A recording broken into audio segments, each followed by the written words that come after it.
যেই মানুষগুলো আমাকে হয়রানি করেছে, যেই মানুষগুলো আমাকে অত্যাচার করেছে, যেই মানুষগুলা আমারে আগুলছে, যেই মানুষগুলো আমাকে মসজিদের যেতে দিতে চায় না, যে মানুষগুলা আমার বাড়ির দরজায় বাড়ির আশেপাশে আগুলতো, সেই মানুষগুলা আজকে আর আমারে আগলে না।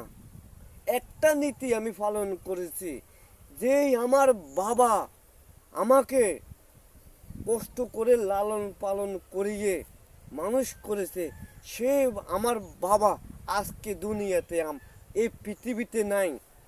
যখন এই পৃথিবী থেকে চলে গেছেন আমার বাবা, সেদিন থেকে যে মানুষগুলা আমারে আগুলছে, আমার বাড়ির দরজা আমারে ঘেরাও দিত, যে মানুষগুলা মসজিদে আগুলতো, যে মানুষগুলা আমাকে কষ্ট দিয়েছে, যে মানুষগুলো আমারে উচ্ছেদ করতে চাইছিল, সে মানুষগুলা আমার পিছু আর করে না, আমার আর আগলে না, আমার আর কষ্ট দেয় না।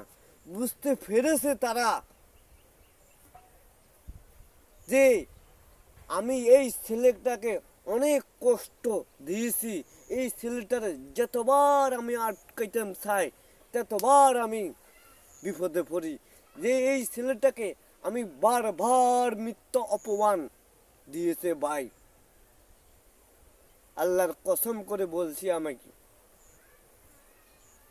সব ভাই 13, 14, 15, 20টা মানুষ আমার পিছু লেগেছে, কিন্তু আমি এক নীতিতে চলছি, মুহাম্মাদুর রসুল্লাহ, আল্লাহ ছাড়া কেউ নাই, নামাজ ছাড়া এই পৃথিবীতে কেউ নাই। এক নীতিতে চলছি। যখন আমার বাপটা এই দুনিয়া ছাড়ি যখন চলে গেল, তখন মানুষগুলো আফসোস করতে আছে, হায় রে কি করলাম কি করলাম, এই ছেলের নামে এত শত শত মানুষ আছে, মুখ দিয়ে প্রকাশ করে না, ভিতরে দিয়ে রাখে। আমার জীবনে আমি প্রকাশ করি না, আজকে প্রকাশ করলাম। যে মানুষগুলার কথা বলছি, সে মানুষগুলা মানুষ ন, যে মানুষগুলার কথা একটু আগে আমি বলেছিলাম, সেই মানুষগুলা ইহুদি, নাসারা, খ্রিস্টান, তারা নামাজ পড়ে না, পড়ে এটা সুতা, মানুষকে বহুরূপী দেখায়, রূপসী। এগুলা মানুষ না, রূপসী। এগুলা মানুষ না, এগুলা ঘেরানি। এগুলো মানুষ না, এগুলো চোখের দৃষ্টি নেই। এগুলো মানুষ না, নামে শয়তানি। এগুলা মানুষ না, এগুলা স্যাপমেলানি। এগুলা নিকৃষ্ট জিনিসের কাজ। যারা নবীর আদর্শ মানে, যারা আল্লাহকে বিশ্বাস করে মানে, তারা কখনো এই ধরনের কাজ করে না। তারা কখনো একজনের ক্ষতি করে না। যারা কখনো মুসলমান হইয়া মুসলমানের ক্ষতি করে না। আমাকে হয়রানি অনেক জায়গায় করেছে।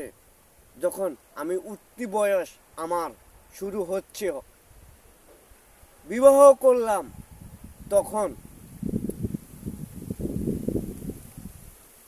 কথায় আছে শুরু শেষ হবে আমার সুখ দিয়ে। এই কথাটা আমি সোশ্যাল মিডিয়াতে পাবলিশ করেছি। ভুল যদি হয়ে থাকে আমারে আল্লাহর রাস্তায় মাফ করে দিবেন ভাই। আমিও অসহায় আল্লাহর গোলাম, থাকবো না, একদিন আমি চলে যাব এই মাটির নিচে। হিসাব কিতাব দিতে হবে আমাকে। আমার হিসাব কেউ দিবে না, আমি দিতে হবে।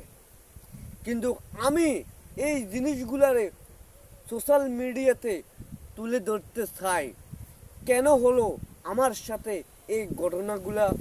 আমার আপন লোকও কেউ জানে না, আমার আপন ভাগ্নি, আমার বোনের জামাই, আমার মাও কেউ জানে না। বিশ্বাস করবে না তারা। একমাত্র আল্লাহ আছে, আর আমি আছি